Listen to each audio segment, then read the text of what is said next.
Hi හැමෝටම ඔන්න ඉතින් මම ආදරෙන් ඔයාලව පිළිගන්නවා මගේ මේ වීඩියෝ එකට. අද මම ඔයාලට අරගෙන ආවේ මගේ බබාගේ බොර්ස පාර්තු එක හදාගන්න විදිහ. ඉතින් මොකද්ද මේ බොර්ස පාර්තු කියන්නේ? බොර්ස පාර්තු කියන්නේ හොස්පිටල් බෑග් එක. ඉතින් සාමාන්‍යයෙන් ඉතාලියේ තියෙන ඕන් හොස්පිටල් එකකින් අපිට බර්ත් ලිස්ට් එකක් දෙනවා. ලිස්ට් නාශිතා. ඒක අනුව තමයි අපි ස්පිරිතාලෙට අවශ්‍ය දේවල් ටික ලෑස්ති කරගෙන අරගෙන යන්න ඕනේ. ඉතින් මම දැන් ඉන්නේ 35 settimana 35 වෙනි වීක් එකේ. ඉතින් මම කලින් ඔක්කොම ලෑස්ති කරලා තියාගත්තා. නමුත් මම හිතුවා ඔයාලා එක්කම වීඩියෝ එකක් එක්ක මගේ බෑග් එක ලෑස්ති කරගන්න ඕනේ කියලා. ඉතින් දැන් මම කතා කරද්දී හරිම මහන්සි. දන්නවා ඇති ඒක ඉතින් ගොඩක් අම්මලා. අනිත් එක තමයි මම වීඩියෝ දැකලා තියෙනවා YouTube එකේ ගොඩක් අය මට වඩා එක්ස්පීරියන්ස් තියෙන අය වීඩියෝ දාලා තියෙනවා. ඉතින් මම ඔයාලා එක්ක ෂෙයා කරගන්නේ මගේ එක්ස්පීරියන්ස් එක අනුව මගේ හොස්පිටල් එකෙන් ඉල්ලපු දේවල් තමයි මම ලෑස්ති කරගත්තේ. ඉතින් අපි ගිහිල්ලා බලමු මොනවාද මම එකටම මගේ බබාට ගත්ත ඒවා කියලා.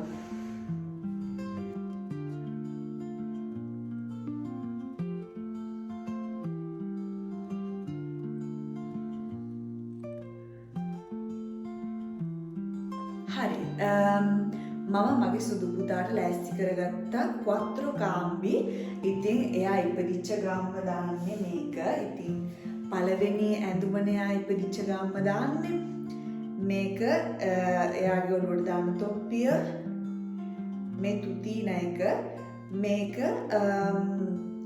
මගේ ස්පිරිතාලෙන් ඉල්ලලා තිබ්බේ අත්කොට බොඩි.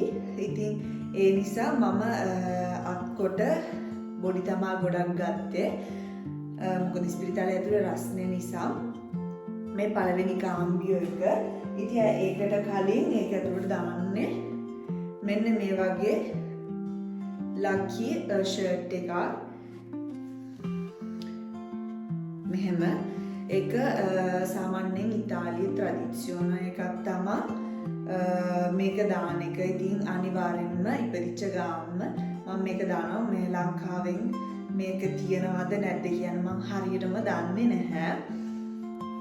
ඒක ඊට පස්සේ මම ලෑස්ති කරගත්ත වෙන මෙයාට පොඩි බොර්ලික්කමක්.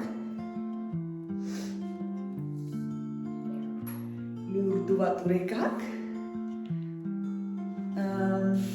ඊට පස්සේ සාමාන්‍යයෙන් ස්පිරිතාලවලට ගෙනියන්න දෙන්නේ නැහැ මං හිතන විදිහට. ඉතින් මේක මම මගේ බබාගේ කුල්ල එකට දාන්න කියලා තමයි ලෑස්ති කරගත්තේ. මොකද කිව්වොත් ගොඩක් බබාලා ඉපදුනයින් පස්සේ එයාලා සමහරක් වෙලාවට මාරු කරනවද දන්නේ නැහනේ ලෙන්සෝල එක. ඒ නිසා මම වෙනම එක ලෑස්ති කරගත්තේ ස්පිරිතාලේ ලිස්ට් එකෙන් ඉල්ලපු දෙයක් නෙමෙයි මේක. මම ඔයාලට පෙන්නන්නම් බබාගේ අනිත් කිට් තුන. ඉතින් මෙන්න මේ විදිහට මම ලෑස්ති කරගත්ත තොප්පියයි යට බැනියමයි. යට බැනියම කියන්නේ එයාට ස්පිරිතාලෙන් කලින් කිව්වා වගේ අවශ්‍ය ඕන කියලා තිබ්බේ අත්කොට යට බැනියම්. ඉතින් ඒ වගේ තොප්පියයි යට බැනියමයි එයාට දාන තුතින එකයි ලෑස්ති කරගත්තා. මේ දෙවෙනි එක මේක සිම්පල් විදිහට තමයි තෝරගත්තේ සුදු පාට. මේ ඔක්කොම කොතෝනේ කාල්දෝ මටීරියල් එක කොතෝනේ කාල්දෝ. ඒ කියන්නේ මේ කාලෙට ගැලපෙන විදිහට තමයි මේ මටීරියල් එක තෝරගත්තේ. මොකද මේ කාලේ මගේ බබා ඉපදෙන්නේ සීතත් නැති රස්නෙත් නැති කාලයක්. ඉතින් අපිට උනත් එක වෙලාවකට ප්‍රිමවේරා කියන්නේ සීතයි, ගොඩක් සීතයි. අනිත් වෙලාවට රස්නේ. ඒ නිසා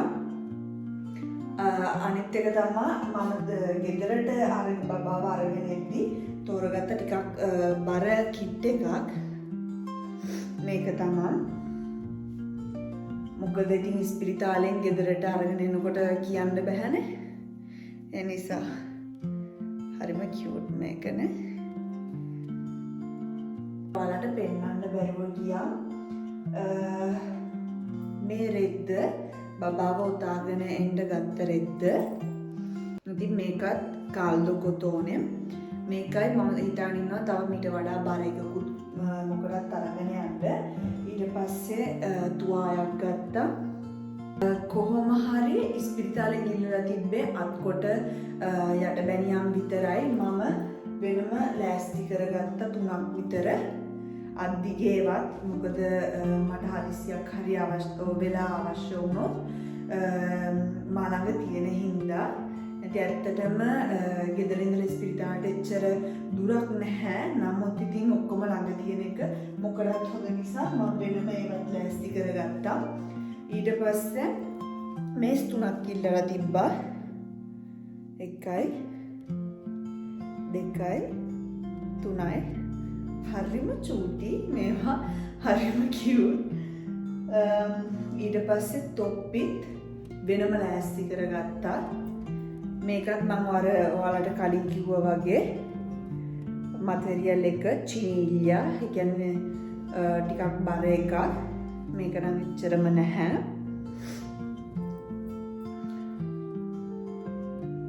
ඊට පස්සේ අන්තිමටම තියෙනවා මෙන්න මේවා බවල්ලීනි.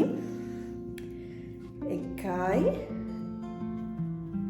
2යි 3ක් මං අරගත්තා. ඔයාලා දන්නවා ඇති බබාලා ඉතින් චූටි කාලේ කිරි දානවා. ඉතින් මේවා මේ වලින් මං 3ක් ගත්තා. ඒ 2යි මේ 3වෙනි එක. එතකොට මට කිට් එකත් එක්ක මේවත් බබාට දාන්න පුළුවන්.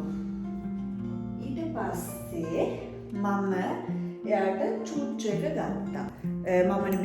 මේ චූච් එක එයාගේ ෆස්ට් චූච් එක කිව්වොත් හරි. මොකද එයාගේ පුංචි තමා නත්තලට ගිෆ්ට් කරේ. හම්බෙච්ච පළවෙනි ගිෆ්ට් එක තමා මේක. ඉතින් මේක මම තම්බගෙන ගෙනියන්න ඕනේ. තාලෙන් වෙන කිසිම දෙයක් ගේන්න එපා කියලා තිබ්බා. පම්පර්ස් වත්තේ මුකුත් එපා කියලා තිබ්බා. මොකද ඔක්කොම එයාලා ඉස්පිරිතාලෙන් දෙන නිසා මොකටද කියලා මම බබාට ගත්තා කොණ්ඩේ පීරන්න මේ වගේ පන්න දෙකක්. මේක මේ වගේ දැටි තියෙන එක. මේක ඊට වඩා සොෆ්ට් ගතියට තියෙන්නේ. ඒකයි. ඊට පස්සේ මේ වගේ තෙත් කොළ අවශ්‍ය වුණොත් බබාට පම්පස් පැකට් එකකුත් අරගෙන තියාගත්තා වෙනම ඉස්පිරිතාලෙට ගෙනියන්න. ඉතින් ඕව තමයි මම හොස්පිටල් එකෙන් ඉල්ලලා තිබ්බ දේවල් මගේ බබාට. ඉතින් මම මේ ට්‍රාන්ස්පරන්ටි බෑග් වලට දාගෙන ඉවර වෙලා මම ඔයාලට පෙන්නන්නම් කොහොමද මගේ මම්ස් බෑග් එකට මම දාගන්නේ කියලා. ඊට පස්සේ අපි බලමු මට ඉස්පිරිතාලෙන් ඉල්ලලා තිබ්බේ මම මොනවාද ගෙනියන්නේ කියලා. අපි බලමු මට හොස්පිටල් එකෙන් ගේන්න කියලා තියෙන්නේ මොනවාද කියලා. ඇත්තටම ගොඩක් දේවල් නැහැ. මම තෝරගත්ත නයිට් ගවුන් මේ වගේ ඉස්සරහින් අරින්න පුළුවන් විදිහේ ඒවා. ඉතින් මේ වගේ ඒවා ඉස්පිරිතාලෙන් තමයි ගේන්න කියලා තිබ්බේ. මොකද බබාට කිරි දෙද්දි පහසු නිසා. ඊට පස්සේ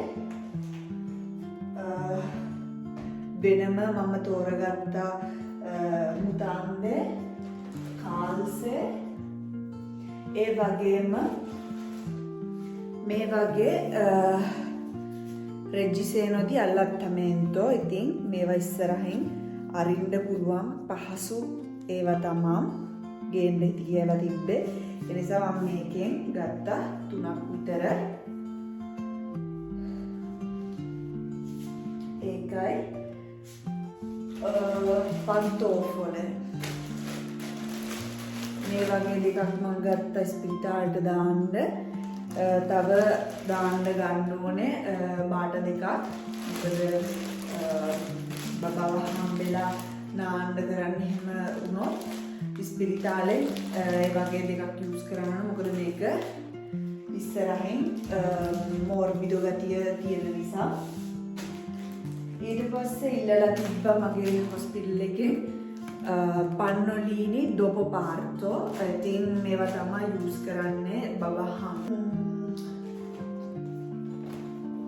කොප්පෙත් ඇස්තොර්බිලාත්තේ මේවා සාමාන්‍යයෙන් ගොඩක් අය මේ ඉන්න අය දන්නවා. කිරි ලීක් වෙනවට තමයි මේවා ගේන්න කියන්නේ ස්පිරිතාලෙන් ගොඩක් අය නම් ගෙනියන්නේ නැහැ කියලා මම දැක්කා වීඩියෝ වලින්. ඊට පස්සේ නාපිසන් එකෙන් දිසින්ෆෙක්ටන්ට් ටිෂු ගත්තා. මේක යූස් කරන්නේ සේනෝ එකට. මොකද බබා කිරිබොද්දි කපේත්සොලි රිදෙනවට තමා මේක තෝරගන්නේ. ඊට පස්සේ මොකටත් අවශ්‍ය වෙනවා මේ වගේ බෑග්ස්. ඒ කියන්නේ අපේ කිලුටුවෙන් දාන්න උනත් අපි මේ වගේ බෑග් ගෙනියනකොට ලේසි මොකද ස්පිරිතාලවල ඔබ ඉන්න බැරි නිසා.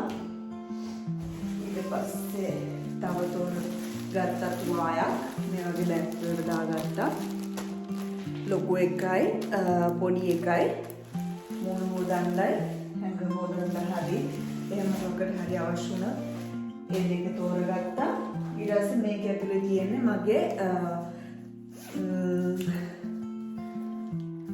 දත් බුරුසුව, ඊට පස්සේ ක්‍රීම් එක, දෙයොදොරාන්ත මේ වගේ මම එදා ෂෙයින් එකෙන් ගත්ත ටොයිලට් පේපර් ඒවා. ඉතින් මම මේ ඔක්කොම මගේ වෙනම බලීජ් එකක් තියෙනවා ඒකට දාලා අනිත් එක ආයෙ සර්ච් කරලා බලන්න ඕනේ මොනවාද තව අඩුපාඩු කියලා. ඒ ඔක්කොම බලලා මම ඔයාලට පෙන්නන්නම් මම බෑග් එක හදාගන්න විදිය. තව දෙයක් තමයි අනිවාර්යෙන්ම අමතක නොකර ගෙනියන්න ඕන දෙයක් තමයි දැන් ඔයාලට මම පෙන්නන්න කර්තෙල්ලීන එක. මේ තියෙන්නේ හොස්පිටල් ගෙනියන්න අවශ්‍යම දෙයක් තමයි මේක කර්තෙල්ලීන එක. ඉතින් මේ මාස 9-10 ඔයාලා කරපු එකෝග්‍රැෆිය ටෙස්ට් අනාලිසි දෙල් සංගුවේ හැම එකක්ම තියෙන්නේ මේක ඇතුලේ. ඒ වගේම මම මේක ඇතුලට දාගත්ත මගේ ෆොටෝ කොපි හිටා.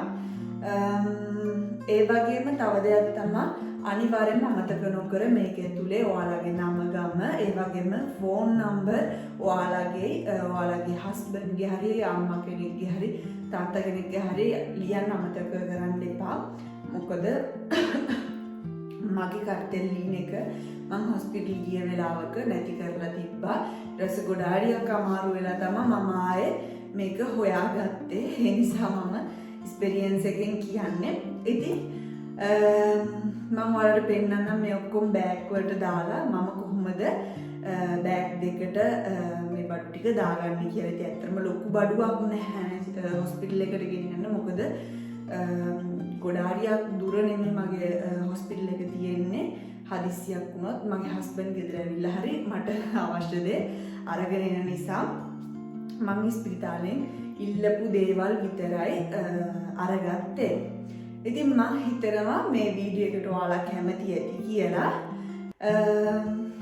ඉතින් ගොඩාරියක් ස්තුති බලාගෙන හිටපු ඔයාලට.